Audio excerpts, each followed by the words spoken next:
not just make life easier for our politicians.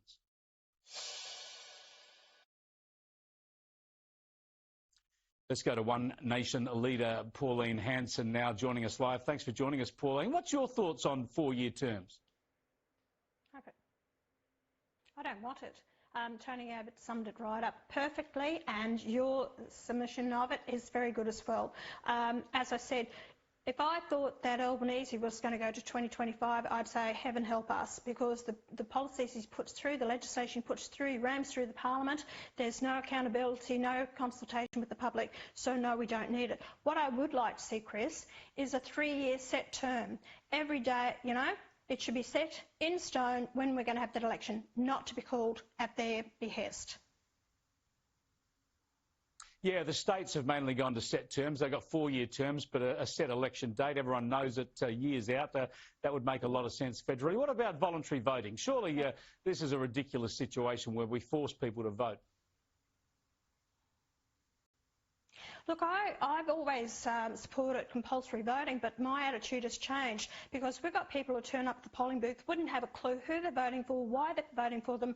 They vote for them purely based on the name. They do a donkey vote. They don't fill out the whole card. They are angry that they have to vote.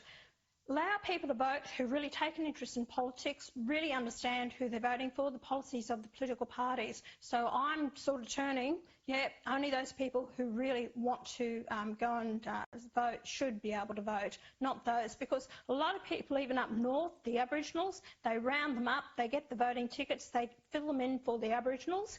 This is known, even the nursing homes, the unions that are controlling the whole lot. The people in nursing homes don't even know half the time who they're voting for at all. So I think it should be just whoever wants to vote. Don't make it compulsory anymore. And another thing too is Labor Party, they came to me, Farrow came to me a few years ago and he said he wanted to increase the Senate to 14 senators. I think it's totally wrong. You're right, we don't need 12 senators. To have 12 senators in Tasmania is ridiculous. And all they want is a numbers game, and it should not be allowed. Won't be long before every family has a senator in Tasmania, the way things are going. Interesting point you make about voting on Indigenous communities. I know Jacinta Nampijinpa Price is very hot on that. We'll take that up with her at some stage. I need to get your reaction, Pauline Hanson, to the nomination of Sam Mostyn to be our next Governor-General. Surely she's been too activist on too many causes to go silent as Governor-General. Totally agree with you, Chris. I thought Peter Cosgrove was absolutely fantastic as Governor-General. I think he did a fantastic job.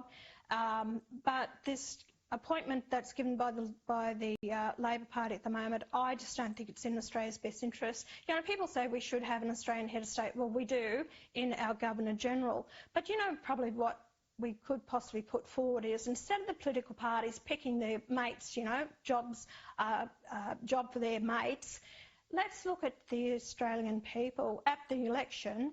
Why don't we put a few names up? Let the Australian people nominate who they want as Governor-General, let it go on the ballot paper at the time of election, don't have a separate ballot for it, and let the Australian people choose who they want to see as their Governor-General. And call them a president, then we'd have a republic, Pauline. Hey, just before I let you go, Peter Dutton intimating we're going to hear a lot more detail about the coalition's nuclear policy soon. Do you have any inside word on what the Liberals are going to be proposing?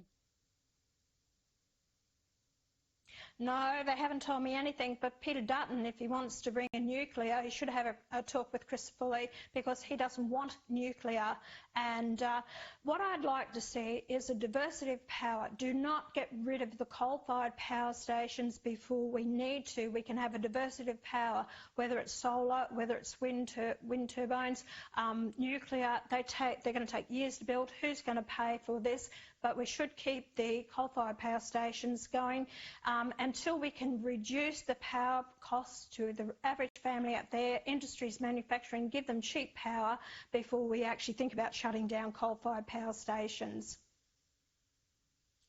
Yeah, we've seen we've got all that the wrong way around, shutting down our power stations before we have the energy to replace them. Thanks so much for joining us, Pauline. I appreciate your time as ever. I just want to get back now to the war